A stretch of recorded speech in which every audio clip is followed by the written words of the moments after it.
খাগড়াছড়ি ও রাঙ্গামাটিতে সংঘাতে ৪ জন নিহতের প্রতিবাদে ৩ পার্বত্য জেলায় চলছে ৭২ ঘণ্টার অবরোধ। অব্যাহত রয়েছে প্রশাসনের জারি করা ১৪৪ ধারা।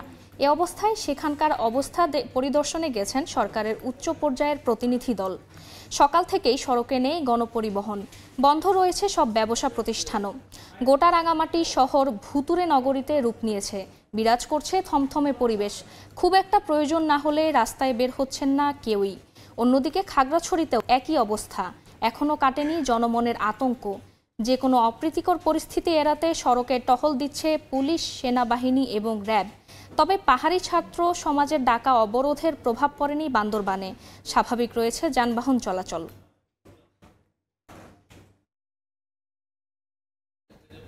এই মুহূর্তে রাঙ্গামাটি রিজিয়নের সামনে আছেন রিপোর্টার পার্থপ্রতিম বিশ্বাস, সরাসরি চলে যাচ্ছি তার কাছে। স্বরাষ্ট্র উপদেষ্টার নেতৃত্বে কিছুক্ষণের মধ্যেই সরকারি যে প্রতিনিধি দল কিন্তু তারা রাঙ্গামাটিতে এসে পৌঁছাবেন। আমরা এখন আছি রাঙ্গামাটি সেনা সদরে। এই সেনা সদরের প্রান্তিক হলের সামনে আমরা আছি এবং আপনারা দেখতে পাচ্ছেন এখানে যারা রাজনৈতিক ব্যক্তিবর্গ আছে কিংবা আইন শৃঙ্খলা রক্ষাকারী বাহিনীর সদস্য যারা রয়েছেন সবাই কিন্তু অপেক্ষা করছেন। আসলে 11টায় আসার কথা ছিল, কিন্তু আমরা যতটুকু জানতে পেরেছি কিছুক্ষণের মধ্যেই তারা কিন্তু আসলে এখানে চলে আসবেন। মূলত চট্টগ্রামের এই যে 3 পার্বত্য জেলার মধ্যে রাঙ্গামাটিতে আমরা দেখছি 144 ধারা জারি করা আছে এবং সেক্ষেত্রে থমথমে পরিস্থিতি বিরাজ করছে। এখানে আমরা সকালে আসার পর দেখেছি সাধারণ মানুষ যারা রয়েছে জনমনে কিন্তু অনেকটাই আতঙ্ক রয়েছে এবং আজকে সকাল থেকেও কিন্তু আমরা যেটি দেখেছি এখানে দোকানপাটও সেভাবে কিন্তু খুলেনি এবং সেক্ষেত্রে যারা রাজনৈতিক ব্যক্তিবর্গ যারা রয়েছেন আমরা দেখেছি তারা অনেক আগেই কিন্তু এখানে চলে এসেছেন। আইন শৃঙ্খলা রক্ষাকারী বাহিনীর সদস্য যারা রয়েছেন তারাও কিন্তু প্রান্তিক হলের ভেতরে অবস্থান করছেন। সেক্ষেত্রে স্বরাষ্ট্র উপদেষ্টার নেতৃত্বে আরও যে 2 উপদেষ্টা আসবে এবং সরকারের যারা উচ্চ পর্যায়ের প্রতিনিধি দল যারা রয়েছেন তারা এখানে আসলেই কিন্তু মূলত যে মতবিনিময় সভাটি সেটি কিন্তু এখানে শুরু হবে এবং সেই মতবিনিময় সভা থেকে শেষে আমাদেরকে যখন ব্রিফ করা হবে তখন সার্বিক যে পরিস্থিতি সেই পরিস্থিতি কিন্তু আমরা জানতে পারবো। তো সেক্ষেত্রে বলা যায় আজকে সকালে আমরা রাঙ্গামাটিতে এখানে আসার পরে দেখেছি সাধারণ মানুষ যারা রয়েছে তাদের মধ্যে এক ধরনের জনমনে কিন্তু এখনও আতঙ্ক বিরাজ করছেন। যেহেতু 144 ধারা বিরাজ করছে, তারা বের হবে কিনা বা ঘরের মধ্যে থাকবে সেই অবস্থাটুকু আমরা দেখেছি তাদের মধ্যে রয়েছে। এবং প্রতিনিধি দলে আজকে কিন্তু পার্বত্য চট্টগ্রাম বিষয়ক উপদেষ্টা সুপ্রদীপ চাকমা, স্থানীয় সরকার উপদেষ্টা হাসান আরিফও থাকবেন এবং আপনারা দেখতে পাচ্ছেন যারা আজকে এই মতবিনিময় সভায় অংশ নেবেন সবাই কিন্তু এখানে চলে এসেছেন। বিভিন্ন রাজনৈতিক দলের সদস্য যারা রয়েছেন, গুরুত্বপূর্ণ ব্যক্তিবর্গ যারা রয়েছেন, আইন শৃঙ্খলা রক্ষাকারী বাহিনীর সদস্য যারা রয়েছেন সবাই কিন্তু এখানে আসলে অপেক্ষা করছেন এবং যখন স্বরাষ্ট্র উপদেষ্টা সহ অন্যান্য সদস্য যারা আছেন তারা সবাই যখন এখানে আসবেন এবং মতবিনিময় সভা শুরু হবে না সেই সভা শেষে আসলে গণমাধ্যম কর্মীদেরকে জানানো হবে সবাই কি সিদ্ধান্ত নেওয়া হয়েছে। তো এই ছিল আমার কাছে এখনো পর্যন্ত চট্টগ্রামের রাঙ্গামাটির সেনা সদর থেকে এখানকার সর্বশেষ খবর। সরাসরি যুক্ত ছিলাম রাঙ্গামাটিতে। পার্বত্য চট্টগ্রামে সরকারিভাবে ইন্টারনেট বন্ধ করা হয়নি, অল্প যা সমস্যা হয়েছে তা ফুলিয়ে ফাঁপিয়ে প্রচার করা হচ্ছে বলে মন্তব্য করেছেন আইসিটি উপদেষ্টা নাহিদ ইসলাম। সকালে ফেনীর ছাগলনাইয়ার রাধানগরের দক্ষিণ আন্দারমানিক এলাকায় বন্যা দুর্গত এলাকা পরিদর্শনে গিয়ে উপদেষ্টা কথা বলেন। পাহাড়ে বহুমুখী ষড়যন্ত্র থেমে নেই উল্লেখ করে নাহিদ ইসলাম আরও বলেন, দেশ অশান্ত করার অপচেষ্টা চলছে, সরকার বিষয়টি সর্বোচ্চ গুরুত্ব দিয়ে দেখছে। ফেনীর বন্যা পরিস্থিতি নিয়ে উপদেষ্টা বলেন, ত্রাণ কার্যক্রম সন্তোষজনক পর্যায়ে আছে, পুনর্বাসন কার্যক্রমও চলমান, সবাই ঘর পাবে, কেউ গৃহহীন থাকবে না। পার্বত্য চট্টগ্রাম বা কোথাও সরকারিভাবে ইন্টারনেট বন্ধ করা হয়নি এবং বন্ধ করার প্রশ্নই আসে না। সেখানে বিচ্ছিন্নভাবে কয়েকটা জায়গায় কিছু সমস্যা হয়েছিল, সাময়িকভাবে কিছু জায়গায় কিছু বন্ধ ছিল এবং সেটাকে খুবই ফুলিয়ে ফেঁপে বলা হচ্ছে যে ইন্টারনেট বন্ধ হয়েছিল। এরকম কোনো নির্দেশনা হয় না এবং এরকম কোনো ঘটনাও ঘটে নাই যে পার্বত্য চট্টগ্রাম বা কোনো একটা জায়গায় সেখানে দীর্ঘ সময় ইন্টারনেট বন্ধ ছিল, এরকম প্রমাণ কেউ দেখাতে পারবে না। দেশ একটা সংকটকালের মধ্যে দিয়ে যাচ্ছে, সেই জায়গায় আমাদের কিন্তু সবাইকে সতর্ক থাকতে হবে। গুলশানে বিএনপি চেয়ারপারসনের রাজনৈতিক কার্যালয়ে কথা বলছেন দলের মহাসচিব মির্জা ফখরুল ইসলাম আলমগীর। সরাসরি যাচ্ছি সেখানে। একটু আপনার বেশ আনকমফোর্টেবল এবং সেই পর্যায়ে যে উদ্বিগ্ন হওয়ার যথেষ্ট কারণ আছে। আর সেই সঙ্গে আমার কাছে মনে হয়েছে যেহেতু এদের অভিজ্ঞতার অভাব আছে রাজনৈতিক প্রবলেমগুলোকে হ্যান্ডেল করার, তাদের ডিসিশন নিতে দিলেই হচ্ছে, দেরি হচ্ছে, এই দেরি হওয়াতেও প্রবলেম হচ্ছে। যেমন আপনার গতকাল না আপনার একটা পরশু কবে হয়েছে ঘটনাটা, গতকালই তো বোধহয়, গতকাল মেইন ঘটনাটা ঘটছে।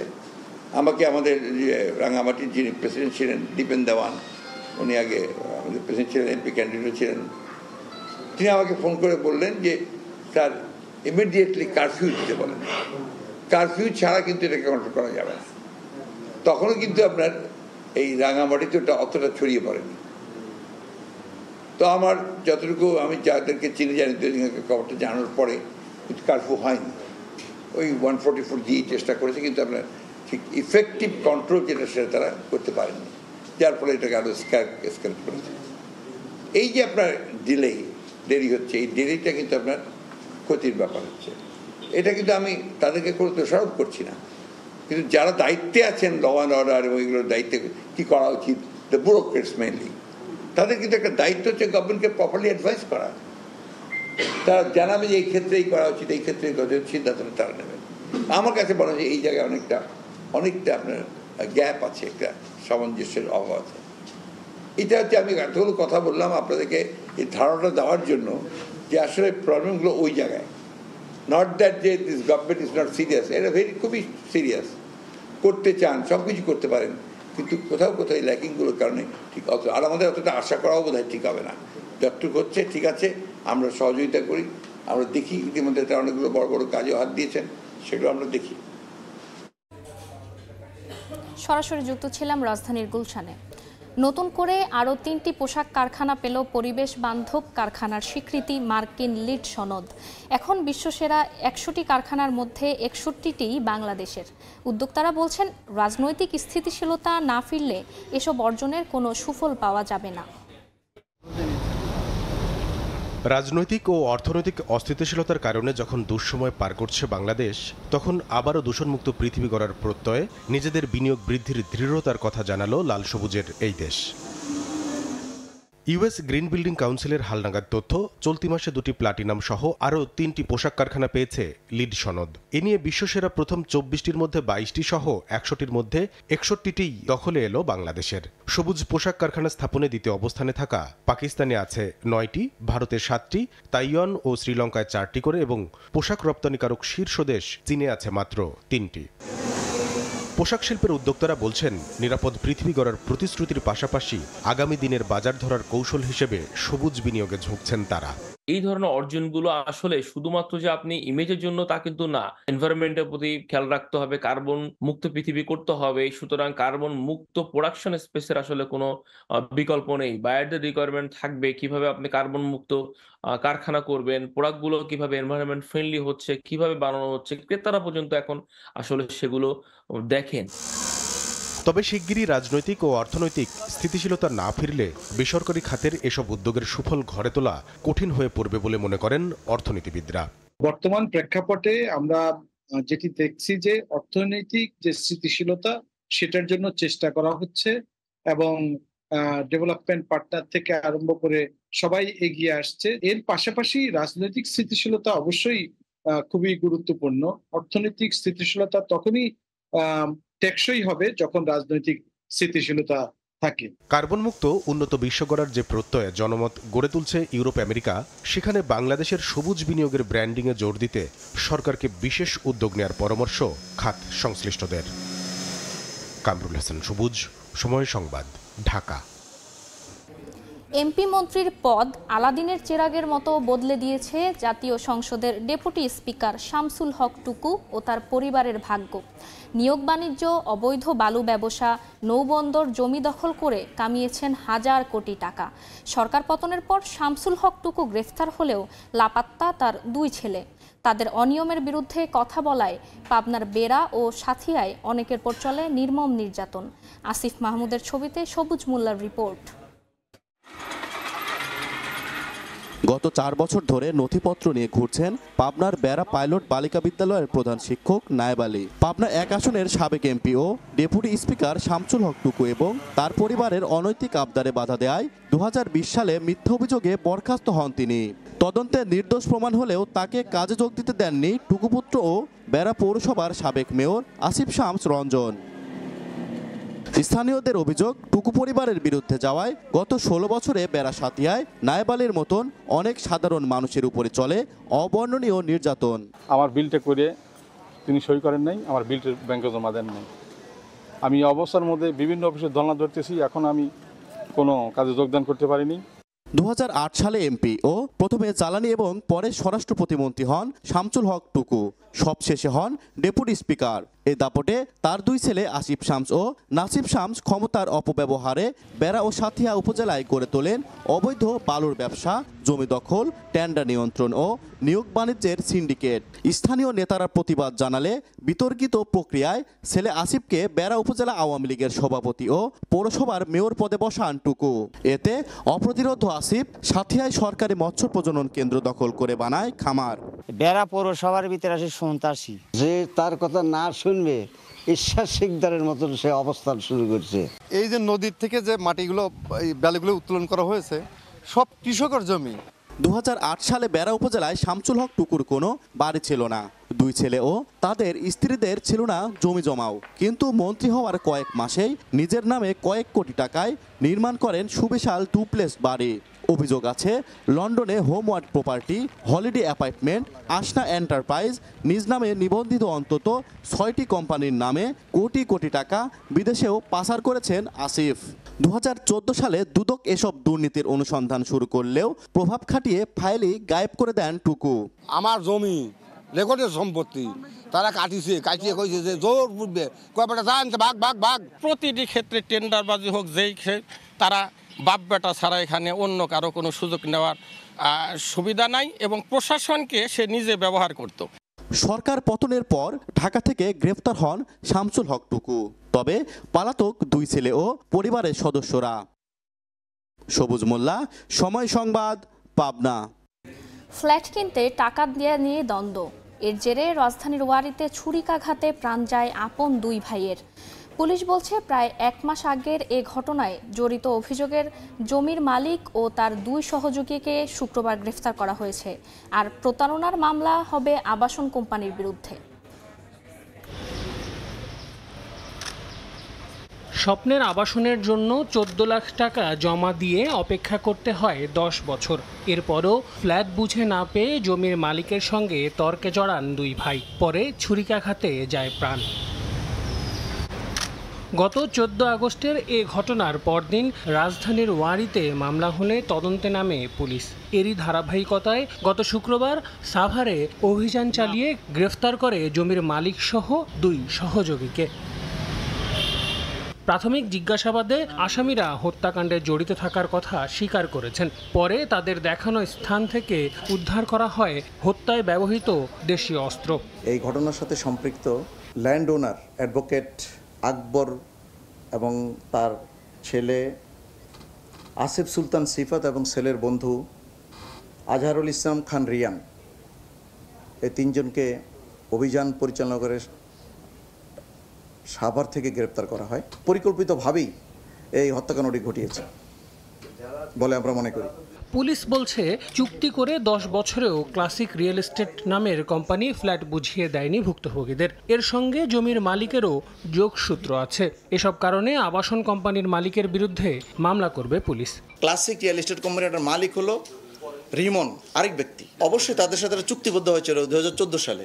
ল্যান্ড ওনার এবং রিয়েল এস্টেট কোম্পানির মধ্যে চুক্তি ছিল। তো সেই চুক্তির প্রেক্ষাপটে রিয়েল এস্টেট কোম্পানি থেকেই আমাদের ডিসিজড যে আলামিন এই একটি ফ্ল্যাট বুকিং দেয়। এই ফ্ল্যাট বুকিংদের কেন্দ্র করেই কিন্তু পরবর্তী সিচুয়েশনগুলো তৈরি হয়। ঘটনায় অন্য কেউ জড়িত কিনা তা খতিয়ে দেখতে তদন্ত চলছে বলেও জানিয়েছে পুলিশ। আল আমিন তুষার, সময় সংবাদ, ঢাকা। ভারতে পাচারের চেষ্টার সময় সুনামগঞ্জের বাংলাবাজার সীমান্তে ৮৮৫ কেজি ইলিশ জব্দ করেছে বিজিবি। জেলার দোয়ারা বাজারে বাংলাবাজার সীমান্তের কাছে বিভিন্ন বাক্সে ভরে এই পরিমাণ ইলিশ পাচারের চেষ্টা করা হচ্ছিল। শুক্রবার গভীর রাতে অভিযান চালিয়ে বাক্সগুলো জব্দ করে বিজিবি। এ সময় পালিয়ে যায় চোরাকারবারীরা। স্থানীয়রা জানান, দোয়ারা বাজারের বিভিন্ন সীমান্ত দিয়ে ইলিশ সহ নানা পণ্যের চালান নিয়মিত ভারতে যাচ্ছে। তবে অভিযানের ব্যাপারে বিজিবির পক্ষ থেকে আনুষ্ঠানিক কোনো বক্তব্য পাওয়া যায়নি। প্রতিনিয়ত তারা ধরতেছে মাছ, কিন্তু ধরতেছে শুনতেছি দেখতেছি, কিন্তু মাছ যে পরে যে কোথায় যায় এগুলো আমরা দেখতেছি না। তারাই ধরে মাল, তারাই অকশন করে, কিন্তু অকশন না করে তারা বিজিবি এই মালটা যদি খোলা বাজারে লিলাম ডাইকে তারা যদি এভাবে 500 টাকা কেজি দিত, 600 টাকা কেজি দিত, আমাদের এলাকার মানুষ ইলিশ মাছ খাইতো। বাজারে গেলে দেখা যায় 2000 টাকা কেজি ইলিশ, কিন্তু দেখা যাচ্ছে আমাদের সামনে দিয়ে ইলিশ চলে যাচ্ছে, কিন্তু আমরা বাজারে কিনতে পারতেছি না। এটার জন্য সমাধান চাই, যেন দেশীয় মানুষগুলো ইলিশটা পায়, অন্তত পক্ষে আমরা ইলিশ মাছটা যেন আমরা খেতে পারি। দেখছেন সময় সংবাদ। ইন্দো প্যাসিফিক অঞ্চলের সার্বিক নিরাপত্তায় গঠিত 4 দেশীয় জোট কোয়াডের 4র্থ শীর্ষ সম্মেলন অনুষ্ঠিত হতে যাচ্ছে যুক্তরাষ্ট্রে। ডেলাওয়ারে জোটের 4 সদস্য দেশ যুক্তরাষ্ট্র, ভারত, জাপান ও অস্ট্রেলিয়ার রাষ্ট্র ও সরকার প্রধানেরা এতে যোগ দেবেন। ভারতের প্রধানমন্ত্রী নরেন্দ্র মোদী ও মার্কিন প্রেসিডেন্ট জো বাইডেনের দ্বিপাক্ষিক বৈঠক ও কোয়াডে বাংলাদেশের বর্তমান রাজনৈতিক পরিস্থিতি নিয়ে আলোচনা হতে পারে বলে জানা গেছে। বিশ্লেষকরা বলছেন, এই শীর্ষ সম্মেলনের দিকে তীক্ষ্ণ নজর রাখা উচিত ঢাকার। যুক্তরাষ্ট্র থেকে হাসানুজ্জামান সাকির রিপোর্ট। ইংরেজি কোয়াড্রিল্যাটারাল, যার অর্থ চতুর্পক্ষীয়। ইন্দো প্যাসিফিক অঞ্চলের উন্নয়ন, অর্থনীতি ও নিরাপত্তায় 4 দেশ যুক্তরাষ্ট্র, ভারত, জাপান ও অস্ট্রেলিয়াকে নিয়ে গঠিত এই জোট বা স্ট্র্যাটেজিক গ্রুপ কোয়াড নামেই পরিচিত। এই জোটের 4র্থ শীর্ষ সম্মেলন অনুষ্ঠিত হচ্ছে যুক্তরাষ্ট্রের ডেলাওয়ার অঙ্গরাজ্যে। এই উপলক্ষে বৈঠকে বসছেন মার্কিন প্রেসিডেন্ট জো বাইডেন, ভারতের প্রধানমন্ত্রী নরেন্দ্র মোদী, জাপানের প্রধানমন্ত্রী ফুমিও কিশিদা এবং অস্ট্রেলিয়ার প্রধানমন্ত্রী অ্যান্থনি আলবানিজ। কোয়াড সম্মেলন সফল করতে সব প্রস্তুতি শেষ করেছে যুক্তরাষ্ট্র। ভারতের পররাষ্ট্র সচিব বিক্রম মিস্ত্রি বলেছেন, বাংলাদেশের বর্তমান রাজনৈতিক পরিস্থিতি নিয়ে কোয়াডে আলোচনা হতে পারে। শুধু তাই নয়, বাইডেনের সঙ্গে মোদির দ্বিপক্ষীয় বৈঠকেও এ নিয়ে আলোচনার সম্ভাবনা আছে। সামিটের এজেন্ডা যে প্রকাশ করা হয়েছে, যে 10 দফা এজেন্ডা আমরা দেখতে পাচ্ছি, আমরা তাতে বাংলাদেশ প্রসঙ্গ নেই, কেমন? কিন্তু যেহেতু ভারত এই কোয়াডের একজন, ভারতের নিজস্ব আগ্রহ আছে বাংলাদেশ প্রশ্নে, যুক্তি ছিল যে ভারত মনে করে যে আমাদের যে কৌশলগত স্বার্থ তা বর্তমান মানে হাসিনা সরকার অনেক বেশি এফেক্টিভলি সার্ভ করে। এখন হাসিনা নেই এবং তার ফলে দুই দেশের মধ্যে একটা টানাপোড়েন শুরু হয়েছে। বাংলাদেশ সরকার মনে করছে যে হাসিনা ভারতে বসে আমার বিরুদ্ধে ষড়যন্ত্র করছে এবং তাকে প্রোটেক্ট করছে কে? ভারত। ফলে অবভিয়াসলি সম্পর্কটা খুব আনকমফোর্টেবল। জাতিসংঘ সাধারণ পরিষদের মূল পর্বে যোগ না দিয়ে সামিট অফ দ্য ফিউচার শীর্ষক একটি সাইডলাইন অনুষ্ঠানে অংশ নিয়ে একদিন আগেই ভারতে ফিরে যাচ্ছেন প্রধানমন্ত্রী নরেন্দ্র মোদী। অনেকে মনে করছেন, জাতিসংঘের চেয়ে এই মুহূর্তে কোয়াডকেই বেশি গুরুত্বপূর্ণ ভাবছে ভারত। এখানে আমরা আলোচিত হই বা না হই, এটি আমাদের অঞ্চল নিয়ে বৈঠক হচ্ছে। চীনকে নিয়ে, চীন আমাদের একটা বড় পার্টনার, তাকে নিয়ে আলোচনা হচ্ছে এবং আমাদের সাথে চীনের সম্পর্ক নানাভাবে এই কোয়াডের অ্যাক্টিভিটিসের সঙ্গে জড়িত। ফলে অবভিয়াসলি আমরা নজর রাখবো। আগামী বছর 2025 সালে কোয়াডের 5ম শীর্ষ সম্মেলনের আয়োজন করবে ভারত। ভারতের প্রধানমন্ত্রী নরেন্দ্র মোদী যুক্তরাষ্ট্র ত্যাগের একদিন পর এখানে আসবেন প্রধান উপদেষ্টা ডক্টর মোহাম্মদ ইউনুস। ফলে নিউ ইয়র্কে দুই নেতার মধ্যে দেখা সাক্ষাৎ কিংবা বহুল প্রত্যাশিত বৈঠকটি হচ্ছে না। এদিকে কোয়াডে বাংলাদেশ প্রসঙ্গ আলোচনায় উঠবে জানার পর জাতিসংঘের বাইরে এই শীর্ষ সম্মেলনটি নিয়ে ব্যাপক আগ্রহ তৈরি হয়েছে। হাসানুজ্জামান সাকি, সময় সংবাদ, যুক্তরাষ্ট্র। শ্রীলঙ্কার প্রেসিডেন্ট নির্বাচনের ভোট গ্রহণ চলছে। স্থানীয় সময় শনিবার সকাল 7টা থেকে শুরু হয়েছে ভোট গ্রহণ, চলবে বিকেল 4টা পর্যন্ত। গণনা শেষে আনুষ্ঠানিক ফলাফল পাওয়া যাবে রোববার। এবারের নির্বাচনে মোট প্রার্থী 39 জন। তাদের মধ্যে নির্বাচন কমিশন চূড়ান্ত তালিকা ঘোষণার পর একজন প্রার্থী মারা যান। প্রেসিডেন্ট হওয়ার দৌড়ে এগিয়ে আছেন বর্তমান প্রেসিডেন্ট রনিল বিক্রমাসিংহে। শক্ত অবস্থানে আছেন বিরোধী দল এসজেবির নেতা সাজিথ প্রেমাদাসাও। শ্রীলঙ্কার প্রেসিডেন্ট নির্বাচনের নতুন আইন অনুযায়ী একজন ভোটার 3 জন প্রার্থীকে ভোট দিতে পারবেন। কোনো একজন প্রার্থী কমপক্ষে 50% বা এর বেশি ভোট পেলে তাকে বিজয়ী ঘোষণা করা হবে। এই মুহূর্তে চেন্নাইয়ের এম.এ. চিদম্বরম স্টেডিয়ামে আছেন রিপোর্টার মাহবুব রিমন। সবশেষ খবর জানতে সরাসরি যাচ্ছি তার কাছে।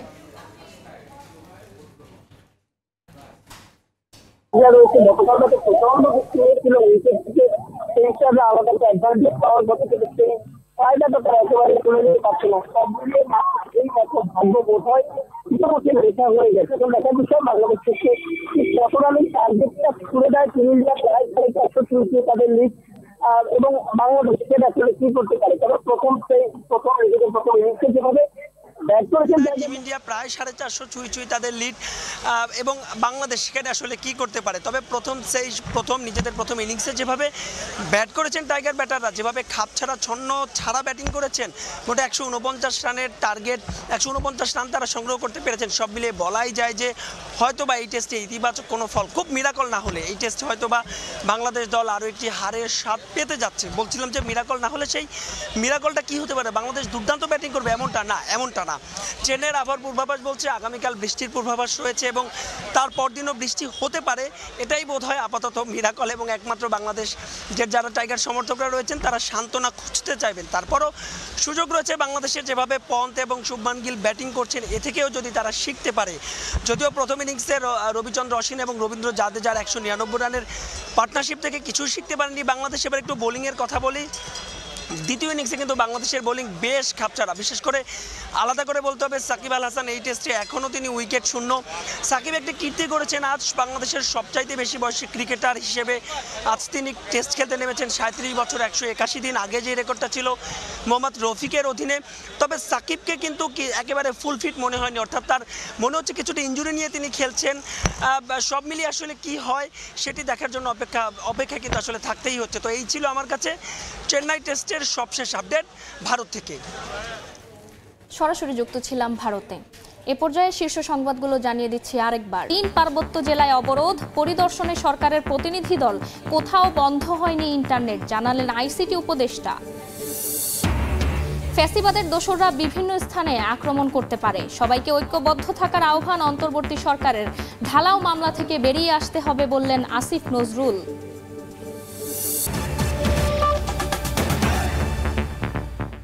এই ছিল সময় সংবাদে, সঙ্গে থাকুন সময়ের।